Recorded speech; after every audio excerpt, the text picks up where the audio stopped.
And I'm Ripley. And this is Comicsplaining, the show where it's the end of the X-Men. It's been a long run, guys. I'm really happy that you've tuned in and listened this whole long journey. It's been 46 long issues, and now we've finally come to the end. Yep. That is what this comic says, and I believe it. Absolutely. Would a face like that lie? No. I don't think it would. I don't think he would know how to. I don't think so. He's not looking so hot. Happy Thanksgiving to our American listeners. That's the day after this is coming out. And also, happy first episode of Hawkeye. I think we're going to talk about that later. Also, I would like to mention up top, we are ass deep in the middle of packing for our move, and we have kicked up a not insignificant amount of dust. So my face is currently producing more mucus than has ever been recorded in living humans. So I'm sorry if I sniffle. I will try very hard not to do it directly into the mic, but I cannot make promises. Just grit your teeth and remember, I don't want to be doing what I'm doing either. Yeah, I bagged and boarded. I must have bagged and boarded half a long box before we got this going. Yeah, and then we were packing before that. Like, I pulled books off the bookshelf that were just covered in cobwebs. We're living in a very dusty hell right now. We are. And also, we have a lot of stuff that hasn't been touched in years. Yeah. So, we're cleaning up a little bit. I caber tossed a vacuum in the dumpster the other day. Yeah. It was broken. It was broken. So anyway, our first comic this week is X-Men number 46 from May of 1968. Written by Gary Friedrich, penciled by Werner Roth, inks by John Tartaglione, and letters by Artie Simek. Now, hang on. Because CMRO says, penciled by Werner Roth, parentheses, J. Gavin. J. Gavin, I think, is a pen name that he used for a while. Okay. That's what's up with that. Okay, gotcha. Anyway, so yeah, we're opening on the end of the X-Men, which I'm sure is absolutely sincere. Yes. Now, it's been a couple weeks since Professor Xavier has died, but the X-Men immediately set themselves into work, pretty much, so I don't think they've had all that much time to really mourn and come to terms with the man's death. So they're all back gathered around his graveside again. Scott is still wearing his pink coat. Wow, guys, I got this on sale. I can't imagine why it's so cheap. It was a bargain. It really was. Not that this is the right kind of mood for this commentary, but still. Bobby has a purple coat. That's interesting. Yeah. Anyway, so they're all trying to figure out how they feel about moving on and what they're going to have to do. And I really argue with Jean's assertion that he was so young. I always hate when they act like Professor Xavier is young. Like, why can't he be older? Like, come on. He should be old. Alright, he doesn't have to be old, but he should at least be, like, middle-aged. It doesn't feel right that he would be young. No. Maybe we're just being rude to bald people, but... It's not his baldness, it's his vibes. Yeah, I agree. I absolutely agree. So they're just sitting there moping and sad, and Scott's like, how the fuck am I gonna do this all on my own without the professor telling me what to do? But they don't have long to deal with that because there's someone at the gravesite. And, Bum, bum, bum. And the X-Men are like, what? I don't know what the fuck that's all about. So they turn, and it's Amos Duncan from the FBI, who apparently has changed his name from Fred. Okay. Sure, that's fine. Maybe it's like a middle name situation. You know, that's fair. Maybe it's Fred Amos Duncan or Amos Fred Duncan. Yeah. Okay, that makes some sense, yeah. So, he's like, I've got to talk to you guys now. It's important. And they're like, is this really the time? We're literally standing at the man's grave crying. This is not, like, we really don't want to talk to the feds right now. It's like, no, it's important. So, they go along to go talk to Amos back in the house. Famous Amos. And what do they find there except Foggy Nelson of Nelson and Murdoch? Foggy! Yep. He's here to read Charles Xavier's will. And Charles has made several arrangements in the event of his death. He's set up some kind of fund to kind of help young mutants along, and Scott's going to have to administrate that, but that's only part of his desires. He's also given the school and all of his belongings to his students, with, again, Scott acting as the... Trustee. Yeah, they say trustee, that's the word I'm gonna go with. He's donated all of that, and anything that they don't want has to go to charity. That's all fine and well. Foggy excuses himself. He's got some lawyering to do, and apparently he's running for district attorney, which is something happening apparently in Daredevil, but I have never heard of up until this point. No clue. I guess he didn't win then. I guess. I feel like I would have heard about it before now if he had. But Famous Amos says, hey guys, I'm still here. Now I need to talk to you. And they're like, okay, sure, fine, whatever. But before we get to that, we find something else is going on. Hey. The Juggernaut. He's hanging out in the Crimson Cosmos as he was doing before, when all of a sudden something spirits him away. He comes back into being in the laboratory of the school. He kind of pops back into existence. And he's like, okay, well, first things first, I'm gonna go stomp Chuck. Of course. Priorities. I mean, at least the man's consistent. You can't hold his consistency against him. Priority numero uno. Destroy my stepbrother. Yes. But even before that, time to beat up his students a little bit, and then we'll crush Chuck. They're children. No, not good enough. Charles cares about them, and so they must die. But first things first, well, I keep saying first things first, but new priority, let's destroy this machine that brought me back so that it can't send me to the Crimson Cosmos once more. That sounds reasonable? Sure. Well, the X-Men apparently hear some kind of commotion going on in their basement while they're talking to Amos. I hate calling him Amos. Amos. And so they go downstairs and they see Jugsy just tearing this place up. They changed into their costumes at some point. Yeah, but Agent Duncan knows who they are, so it's not like a big deal. Oh, I see. Oh, Scott's ears are out again. That's terrible. Awful. Awful. Well, Fred and or Amos was there at the time that he discovered Scott, and he was in on the whole thing. The X-Men are like, what the fuck? How did you get back here? And he's like, it's this machine that I just destroyed. And Charles made that. That's kind of a leap to assume it was the machine that's just nearby. I don't disagree with you. Like, this is magic bullshit. It could have literally been anything. Maybe your patron Sugar Daddy Demon just decided that you can come out of timeout now. Yeah. The X-Men are like, well, didn't you know? You're not gonna destroy Professor X. The dude's dead.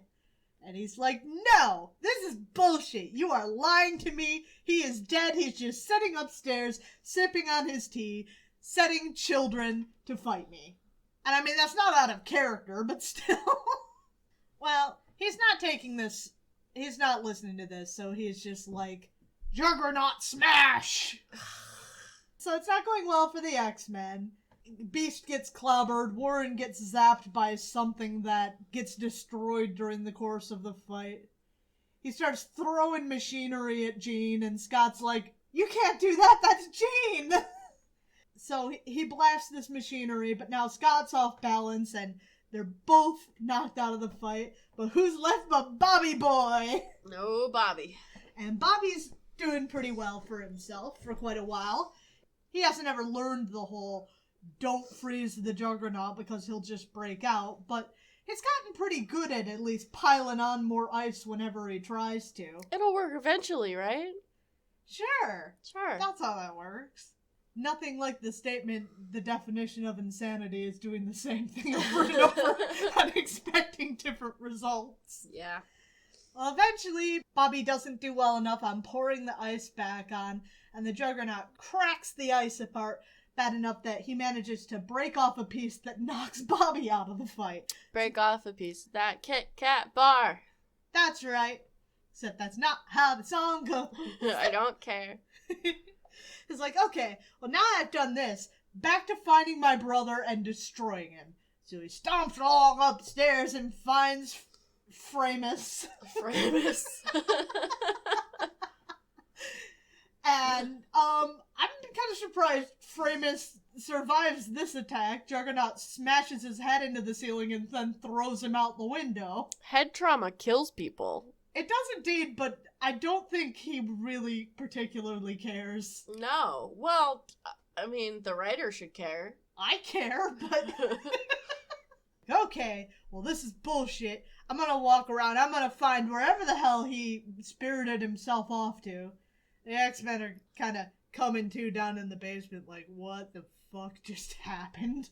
I mean, this happens with, like, eternal quests for vengeance or whatever. Yeah. Where you find out the person that you wanted to kill all this time is dead and you can't really accept it because it was your only reason for living. It's your whole meaning of life. Yeah. So, I get it. So he stomps along and then he finds Charles's gravestone and Kane doesn't take this all that well. Shocking. He's so emotionally stable. Absolutely. But it's time for X-Men versus the Juggernaut round 2. Of this comic. Of this comic, yes. Important note. There have been too many rounds, I've lost track. So, Warren, as Warren does, despite knowing how this will go, decides that he's going to fly in and smack at the Juggernaut, which doesn't go well. And he slaps him down and gets ready to smack him around. But Jean manages to catch him with her telekinesis, and now the rest of them are all just going along their way fighting. At which point, the Juggernaut starts exuding globules of sheer energy, which is new. Sure. I don't know what the fuck that really means. How does one make a globule of energy? Don't think you can. Doesn't make much sense to me. I thought a globule was pretty well a liquid thing. Yeah. Energy is not a state of matter. No. Well, these globules are pretty bad, and the boys aren't having all that much luck with them. So Jean's like, okay, well, I'm gonna just brain blast him, even though brain blasting him doesn't work, as we have found. Which is like, blast. maybe if I brain blast him good enough, he'll stop being like this. Did you ever watch Jimmy Neutron? Yeah. Brain blast! God, the animation on that show was so fucking bad. It's not too bad for CGI being put out constantly, though. Yeah, especially for the time. Yeah. The Juggernaut starts to feel the pressure on his brain of Jean's telepathic attack, and he realizes that this is a big old problem that she's even forcing through despite his helmet. And he's hurting, so he grabs Warren off the ground and is like, hey, knock it the fuck off or I'm gonna kill him. And she's like, alright, I'm gonna stop. And then he just vanishes back to the Crimson Cosmos. Bye, I guess. Thanks for visiting. Bye, that was fun. So Scott has this theory that Charles arranged for the effects of this machine to wear off if he didn't give him, I don't know, reality juice. And so he's just gone back now. He's back in timeout. They pick themselves up, and here is Agent Duncan, apparently none worse the wear despite all of that. Getting his fucking head bashed in? Yeah, no kidding. And so they head back to the school, and he's like, alright, so here's the thing. The FBI think that you should split up. That you're just a big target if you're all living here together. And, hey, maybe you can do more things if you spread out, despite being potentially much less effective as a group. Good old Fred's like, alright, so I'm gonna order you guys to disband and leave the school, and I'll tell you where you should go. And then, so they go back home, and they're sitting here trying to figure out what they're gonna do. And Scott's like, we've got no choice, we have to obey. And Beast's just like, no, that's not how the law works at all, Scott. No. He's like, well, Well, maybe he's right that if we split up, let's split up, gang, we'll do a better job. Scott. He's just so used to taking orders, he doesn't know how to do anything else. Yeah, that's kind of how I feel about it. And so Scott's like, nope, you guys gotta pack up. We're doing what Amos says. Framos. What good old Framos says. So the X-Men split up back towards their respective homes to wait for Framos' letters telling them where they should go.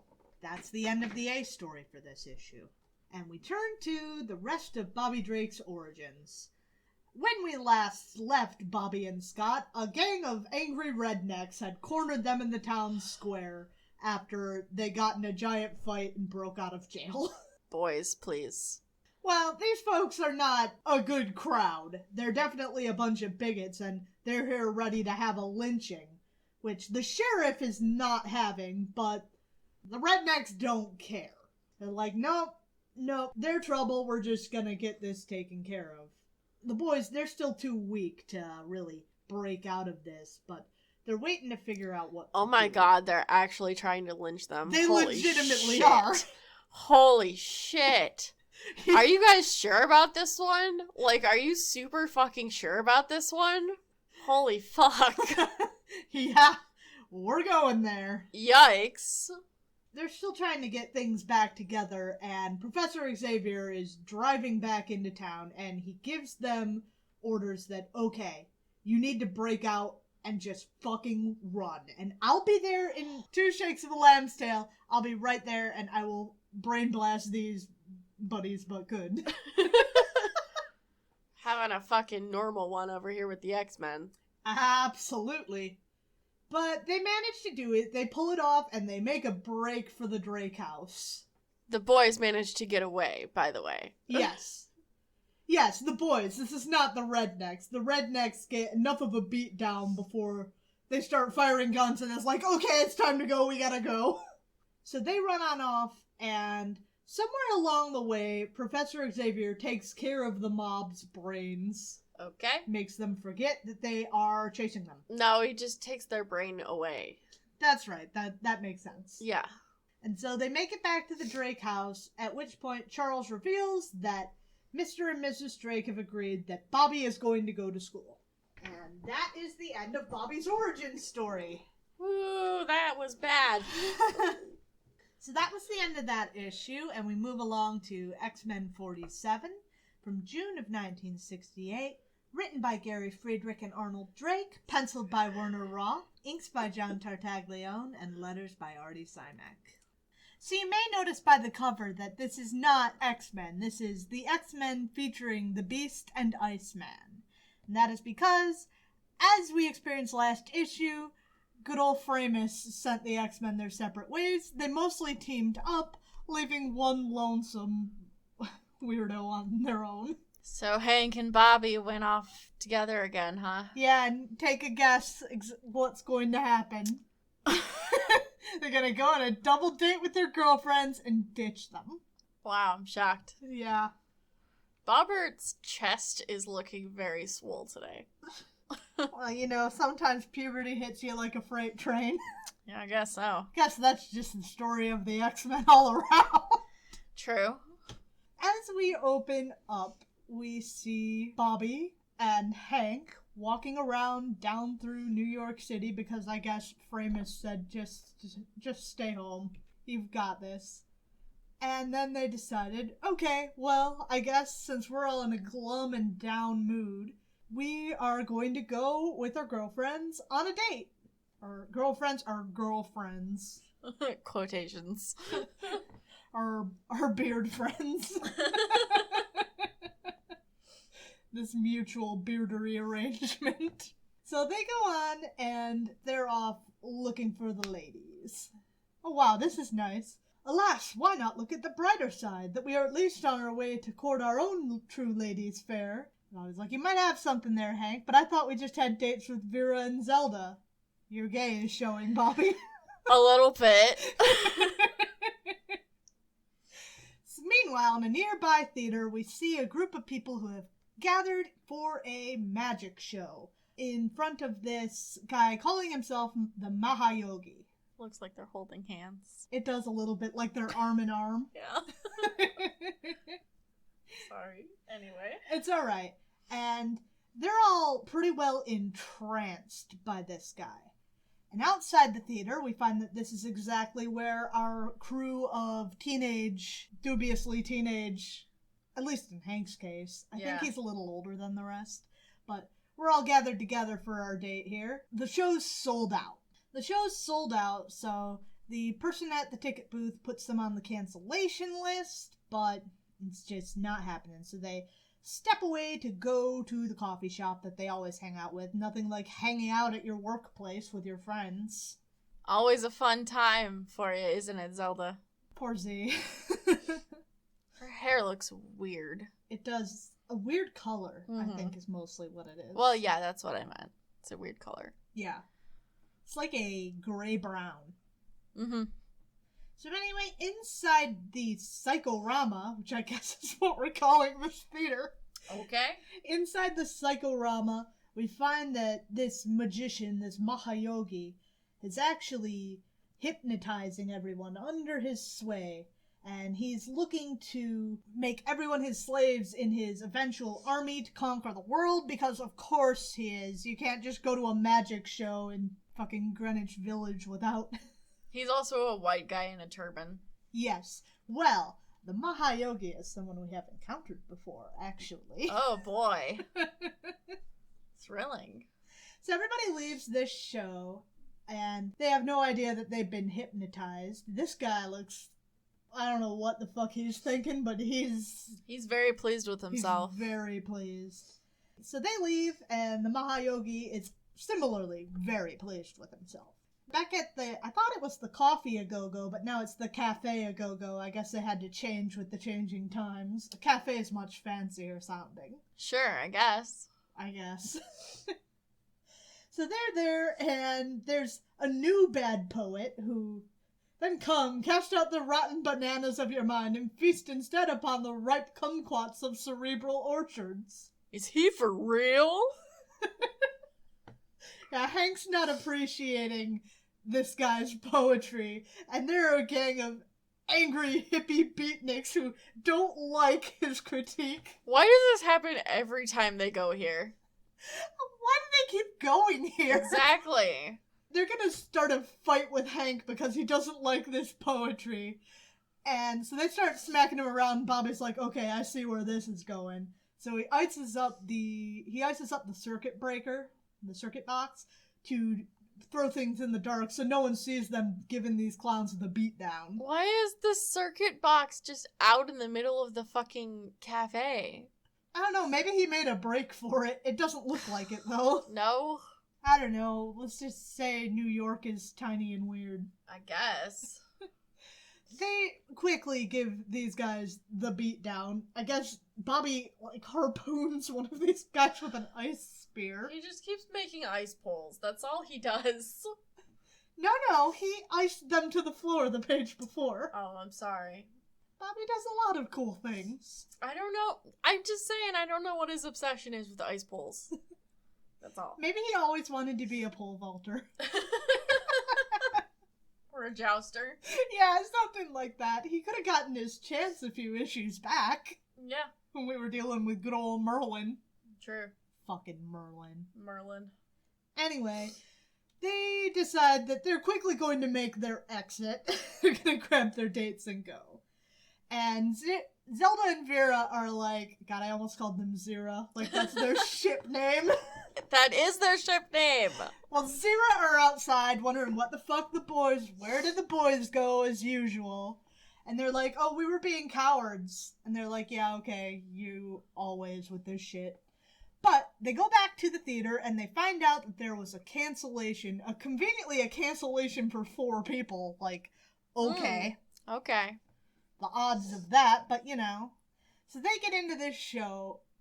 Oh my god. Did Hank just call his date a wondrous wench? Yes. Jesus Christ. Hank, you've been so good for so long. Why are you doing this to us? Right, it seemed like he was doing better, but now Vera's a wondrous wench. why do you keep dating him? I mean, even if he's fucking bearding for you, find a better beard. Yeah. So the Mahayogi starts up his show, and they realize that the Mahayogi is not the Mahayogi, it's Merlin in a turban. Speaking of the bitch. Speaking of the bitch, there he is.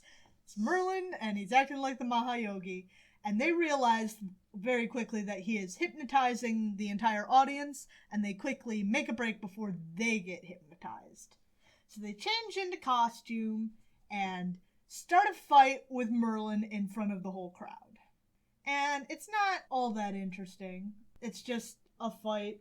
He does his typical.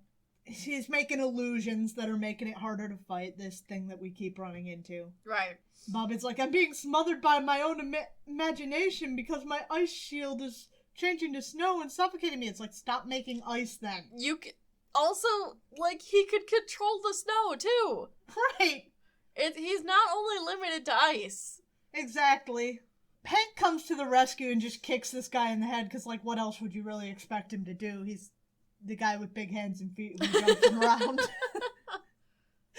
That his arsenal's kind of limited. Oh, I see the turban was to hide his weird headpiece. Yep, the headpiece was what made all the hypnotizing shit happen, even though he can do that. Yeah, he can do that on his own because he's a telepath. I think it's just to make it stronger, to, like, strengthen his telepathy. I guess. Well, whatever. They're going to fight, and he manages to hypnotize Hank pretty good, now that he's got him, like, face to face. And even though he's hypnotized him, he just starts giving him the beat down. And since Hank's hypnotized, he can't really resist in any way, and it feels like he's really getting slugged around. Hank's ears are outside of his mask. Oh, I hate it. And so he starts, like, dropping sandbags on Hank, and Hank eventually manages to break free of his hypnotism because he doesn't want to die. Right. Understandable. And Bobby's like, okay, neat trick. I can do that too. So he starts icing out stage lights and they start falling down towards the Maherlin. Oh, I hate it. Maherlin. There he is. We got Framos and Maherlin. Well, all of this is becoming rather overstimulating for Merlin. All the crashing of the stage lights. And he's like, okay, I gotta get the fuck out of here because this is just too much. I mean, I get you, Merlin. I get it. Maherlin. I was about to say his secondary mutation is autism? Apparently. Well, you know how it be sometimes. That's just how it is. And so they're going around and he throws that gem that was on top of his head, I think is what he throws, at Bobby to try and kill him. And Bobby manages to deflect it and it crashes into the circuit box of the lighting rig, which starts off lights going crazy. So even on top, he was already having a hard time with overstimulation, and now it's not just sound, it's lights too, and Maherlin just can't take it, and he loses his concentration, and the rest of the crowd wakes up, and for once they're very excited to see the X-Men. They're like, yeah, get him, beat his ass, Beast, get his ass. Sorry, I'm just very distracted by Merlin's weird bulgy biceps. I guess he's been doing push-ups. No. Not the fact that they're there, just the way that they look. It looks like he's wearing a shirt with, like, he's wearing one of those superhero muscle shirts. Yeah, like, it's fully outlined and circle. It's like just like a circle sitting on top of his arm. Yeah, it does kind of look that way. You're not wrong. I don't know why that just, like, bothered me more than anything else in the world. Anyway, continue. It looks like that on the panel above, too. Yeah, exactly. That's what I'm saying. It's his weird padding, I guess. Yeah. Well, the crowd's excited. They're like, beat his ass! Kick his ass, Beast! Get him! And so he does. They drop a curtain on him, and they turn up the volume because he's not having a hard enough time, and eventually Maherlin's so overstated that he's just like, fuck, fine, arrest me, take me away, I can't take it anymore. That's relatable. Definitely. So the cops come and they want to wrap that weirdo up in a straitjacket nice and snug before he busts loose with more mystical monkey shines. Yep. Which is a hell of a line. Yeah. Bobby and Hank change back into their clothes and meet up with the girls who are like, do you ever feel like we're caught in a reoccurring nightmare? Mm-hmm. The boys show back up and they're like, I am so sick of this shit. Like, we're done with you? We're done. But Bobby's like, we're gonna go to a really cool place though. And Zelda's like, okay, fine. We'll go with you. We'll go. And then they're like, well, we wanted to go to the really cool place, but we don't have any money, so how about we go back to the coffee shop? Oh my god. The end. Stop going out with them. Absolutely. This happens every time. There comes a point where it becomes your own fault. You know, fool me once, shame on you. Fool me twice, shame on me. Fool me 6 fucking times. Maybe just you don't know what to do for yourself. There's no helping you. I have no sympathy or pity at this point. Honestly. We're moving on. We don't have another little story part because we just wrapped Iceman's little origin story. And now we have to go through a similar power rundown like we did at Scott. Right, just like we had Scott last time. We get his origin and then we get explanation of his powers. Yep. Which is not much. It's just ice slides. Bobby does ice slides. We know this. Bobby does snow. We know this. Bobby makes boomerangs. We didn't know that, but sure. Sure. Bobby makes ice shields. Yes, we know that. Bobby can make ladders. And we're gonna lampshade the fact that the physics majors are like, okay, so how the fuck does that work? Bobby can make a mountain or go across rivers. Okay. Okay. How does he do it? He absorbs moisture from around and changes the temperature of it. Uh-huh. Sure. If Bobby freezes up too fast, his clothes fall off. Sure. Okay. Bobby can... I hate this. Bobby can freeze isolated parts of his body and make ice. I hate that he's making ice that he's going to drink with himself. That's weird. I don't know what it is about that, but I really do not like that. Bobby apparently, something about his brain, the part that controls his body temperature is fucky, and I guess he just works with that. That's just how the ice works, sure. What? Alright, now I don't want to get technical about this thing, because the mad scientist type I'm not. But all this involves that special part of the brain that automatically controls body temperature, which I think is the hypothalamus. It's like I got born with a busted thermostat, and my body cells just learned to adapt to it. Eventually I saw how I could turn atmospheric moisture into ice and snow. Sure. Okay. I guess I'll buy that. Bobby says, I used to be made of snow, and now I'm made of ice, which we know, because we saw. I hate when they say Professor X helped him do that, because no, that was under Scott's watch. Yeah. Give him credit. Bobby wishes that he could go to the North Pole for reasons. He doesn't like deserts much because there's not a lot of moisture there. Fair? Fair enough. Bobby wonders how he would do in a battle against the Human Torch, which has already happened, so I'm not sure why he's asking this. Yep. The answer is not well. Bobby wonders. Huh. So, how would I do in space? Not well, you can't breathe. His concern is that there wouldn't be any moisture, and my concern is that you couldn't breathe. Yeah? Next, the origin of the angel, which isn't next. Oh, okay. So we move along to find out what another pair of our friends are up to. So we're moving on to X-Men number 48, written by Arnold Drake. Oh God, Gary didn't last long. No, he did not. Written by Arnold Drake, penciled by Werner Roth and Don Heck, inks by John Verpoorten, and letters by Irving Watanabe.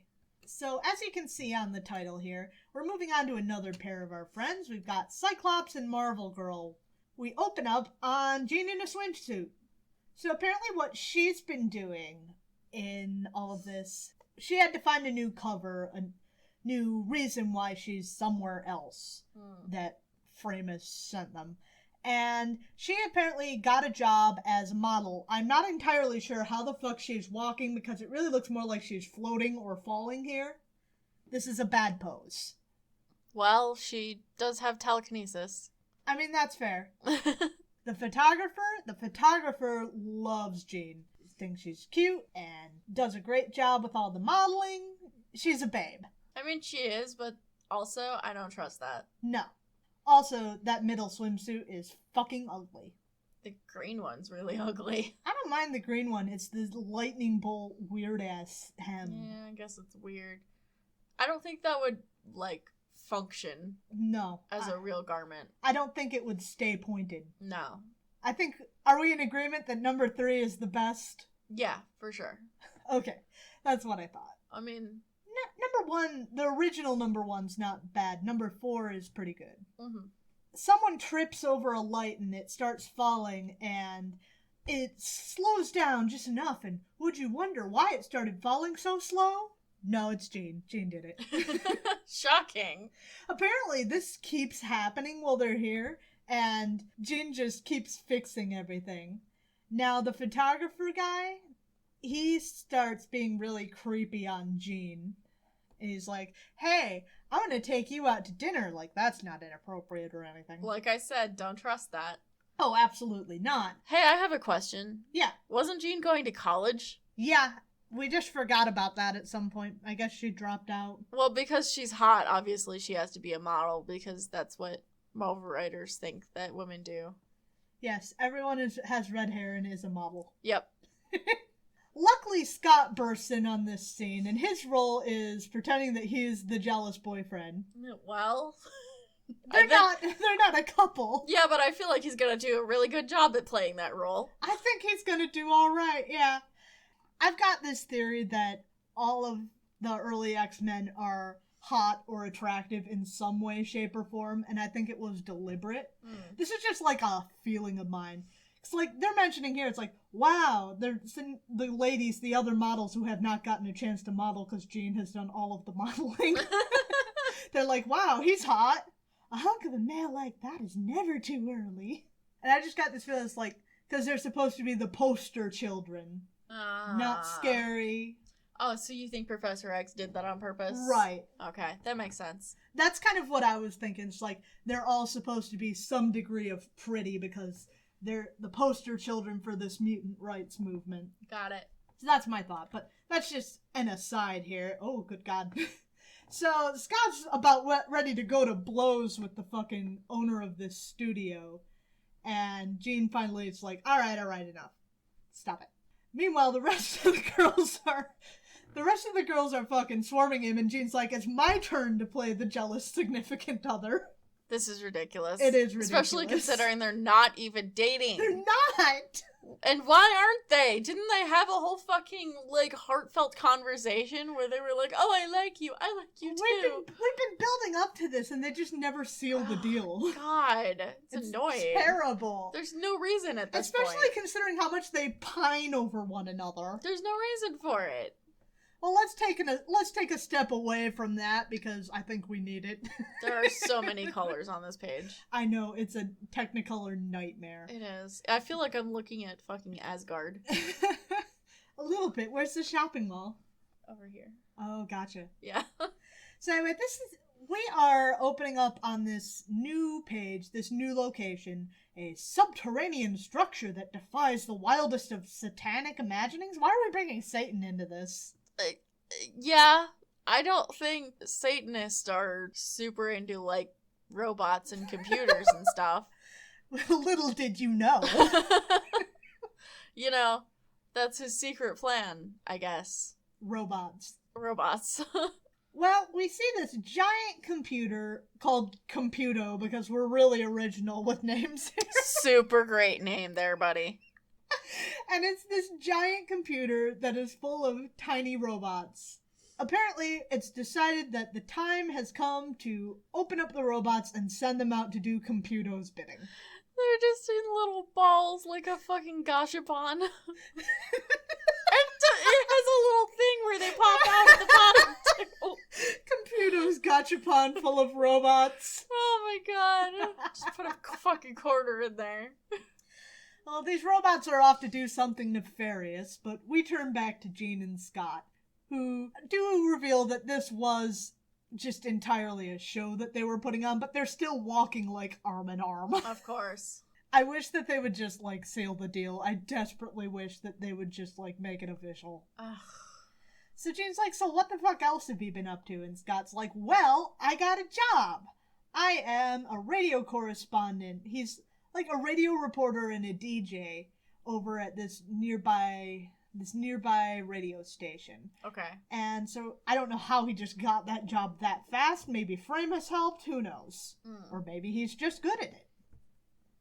Anyway, so she takes him by to the studio to kind of show off, like, this is cool, right? Mm-hmm. Like me, please. God. And they see that down below, there's a new transmitter that they're getting that's going to make the radio station have a longer range, pretty much. Okay. It's pretty wild. Little do they know that nearby are watching are the robots. The robots are here and they're going to take the radio transmitter. These robots are fucking weird looking. Robots are really fucking I like weird. the pink one with the giant dildo fingers. I like the frog face robot myself. They're both pretty good. The third one's kind of boring as robots go. Yeah. Looks like the Destroyer, but Bad. the dollar store version. So the robots start giving the smackdown to the people who were unloading the transmitter. Really unnecessary. I'm pretty sure they would have stepped away. Mostly just one of the robots is doing this. Yeah. And so Scott sees this out the window and he's like, well, that's really expensive, and they're probably up to no good, so let's stop them. So one of these guys, one of the movers, gets the great idea. He's gonna just get in the truck and run down this fucking robot. Good idea. I think that's a pretty good one. But it doesn't work all that well. The robot does something, I think he vibrates the truck with some kind of vibration ray that just shakes it to pieces. It's a sonic wave, that's what it was. Okay. And that's coming from the fish-faced robot that I think looks more like a frog-faced robot, but okay. He's leaping like a frog, too. Right, And he's green. Fish. It's not a fish, that's stupid. Scott thinks it's a fish, but he's wrong. Of course he is. He doesn't know it's green. That's the problem. Oh, that's true. You're right. He doesn't know that frogs are... Well, I guess there was a time before he had to wear red glasses. There was a time before he had to wear red glasses. I assume somewhere in that he probably saw time. a frog. Yes. Okay. This is a really important canonical fact. It is. Scott has seen a frog. It's okay. Dildo Fingers is back. Yeah, Dildo Fingers is back, and he's going to smush everyone with his deadly thermal touch. He's coming after Scott. But now you shall feel the searing caress of my thermal hands. Oh, I hate that. And Scott just blasts the fucking robot. But then another fucking robot, frog-faced robot. Scott's not having a very good time in this fight. I don't know where the fuck is Jean? Just letting her man get his ass beat.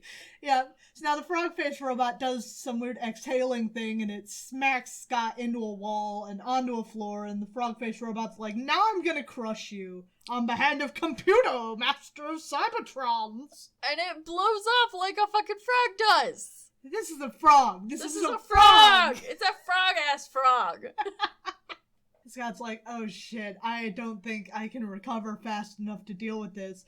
Finally, Jean is here and helping. I don't know what she was doing before this, but she's telekinetically grabbed the frog-faced robot and holds it up so Scott can blast it. And the last robot gets away, and Jean's like, I'm gonna stop it. And Scott's like, no, don't stop it. We're gonna follow it. You can totally track this thing, right? Because that's totally doable. Okay, her dress wasn't short-sleeved before, was it? I like it better, but... no, I don't think it was. I like it better, but that's very sudden. So, Jean... This is her spring and summer look. Yes, of course. So Jean manages to track this thing. She's kind of got it in her mind, and she's able to follow it, because we can never decide how robot minds work. Sure. This is fine. So, they follow along, and they get to this sand pit, and it's like, well, there's got to be something here. It can't just be a sand pit. So Scott manages to blast open a tunnel, and they wander into the tunnel to find out where the fuck these robots are coming in. The poor Transformers Cybertron 19B has been canceled. Oh my god. So the robot reports back, the ultrasonic robot, that it got away, and... Cybertron 19B, you have failed in your duty to Computo. For this there is but one answer. You know the penalty for failure, 19B.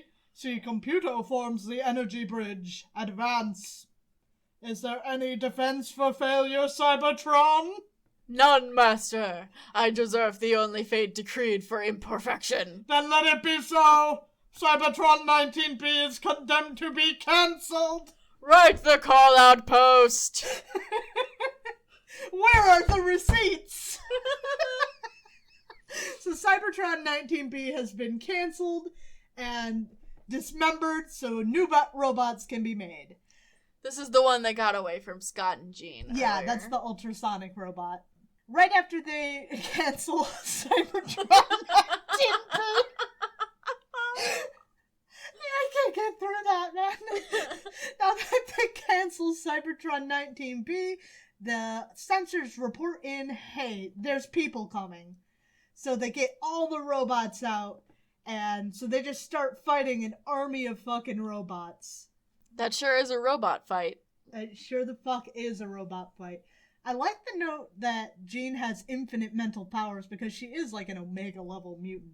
And this is kind of the first mention we really get of that, though it's not, I don't think it was ever meant to be a deliberate thing. I'll take it. Well, I kind of think of it as like, they're all kind of like fully grown and matured now. Yeah. They probably have like more access to their powers than ever Alright, before. like we've mentioned, Scott gets less tired out by using his blasts now. Right. This happens with everybody. Right. So they realize that what they have to do is destroy Computo because they cannot fight all these robots. That's too many robots. Too many robots. Scott blasts Computo and it doesn't really work. He gives it another blast and it finally blows up. And then what runs away is Quasimodo, who is from some other comic that I didn't read. Huh? Yeah, I don't know. He was the guy behind Computo. Quasi-motivational destruct organ. I don't know where Quasimodo is from, but Quasimodo was the one in charge, I guess, and Quasimodo runs away and floods this... I like how Stan put a little fucking note here about Quasimodo, but didn't actually say anything about him or where he's from. Surely you remember him. Well, I don't! Could you tell me where from? Could you tell me where I need to be remembering this bitch from? Exactly. So Quasimodo floods the tunnels, and Scott's like, oh shit, I'm in trouble. And Jean's like, nah, it's good, I got you. And she manages to pull them up through the water, so they're nice and safe. And that's the end of Computo. That was thrilling. I know, that was really fucking... gripping. Anticlimactic. Remember how... Oh, I already spoiled it. I was gonna say, remember how we're going into the origin story of the angel? No, we're not. Hey, it's the angel! There he is! There he is! It's just like Bart! You know how the angel has big hands and feet? Yeah, and a terrifying smile. Yeah. And luscious eyelashes. Indeed. Starting to see what Vera's seeing. I see. No, and we don't even get like a Beast story. We get a rundown of Beast's powers before we even get his story. This is bullshit. This is weird. So anyway, Hank can bounce. Hank has speed. Hank is strong. Hank is strong. Hank can climb. Hank can jump. Hank can land. Hank can kick. Hank can punch. Hank touches feet. Hank can sign his autograph with his feet. No! No! Stop with the foot fetish. Good God. This is why I didn't want to go through Beast's abilities. It never ends. Hank can do complicated electronic assembly with his feet and also his hands, but that's really not so concerning. Yeah. Hank is smart. Hank is smart. Hank can read. Hank like book. Hank enjoys museums. Hank has many interests. Hank can bounce. Hank can climb still. Hank can jump into helicopters. The end. The end. It's wonderful.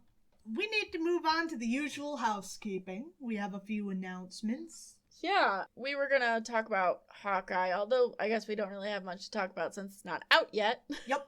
Read Hawkeye 2012. I think it's I don't know. 2012.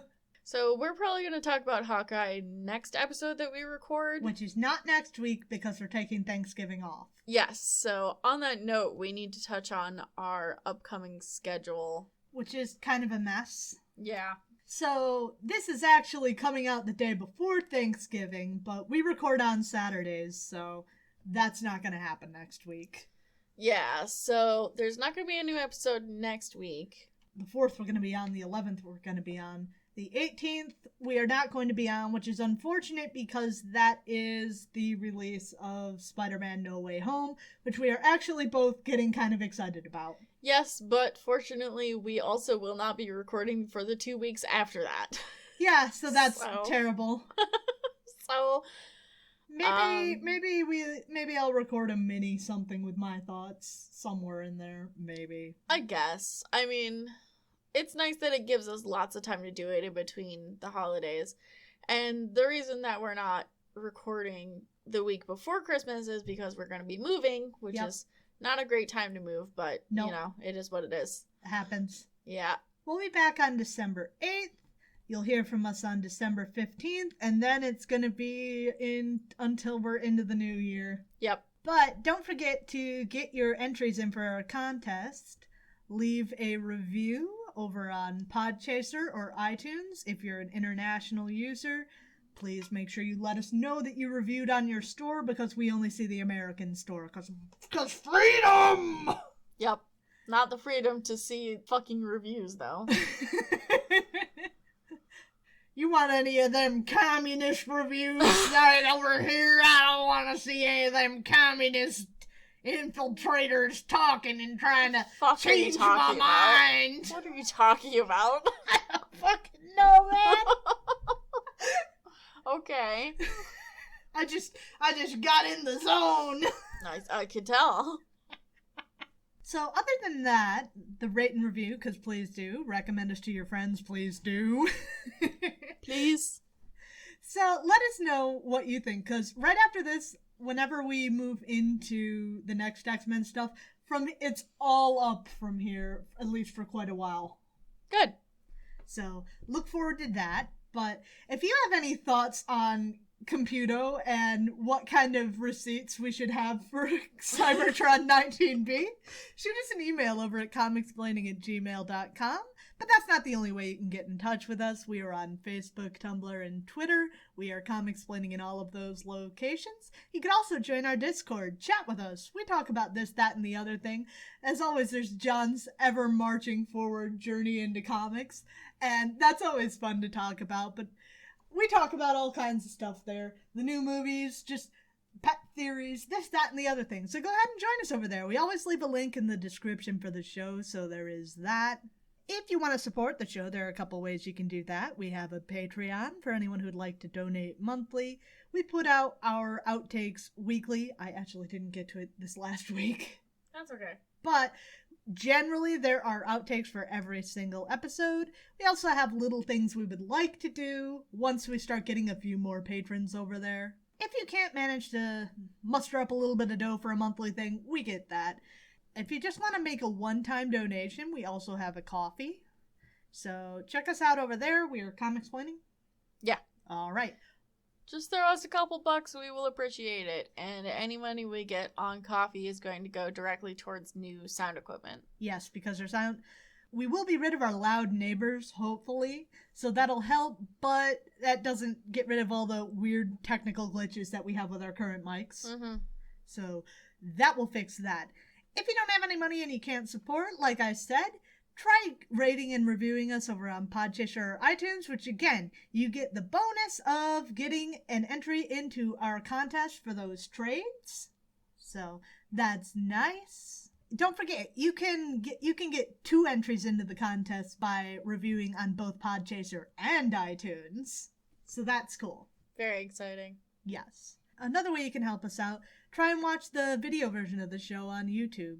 Every single person there gets us a little bit closer to YouTube's ability for us to monetize just a little bit. We don't want to get greedy with it, but a little bit of money would not be bad, especially with all these moving expenses. Yeah. So anyway, like and subscribe and smash that motherfucking bell button over there. We would really appreciate that.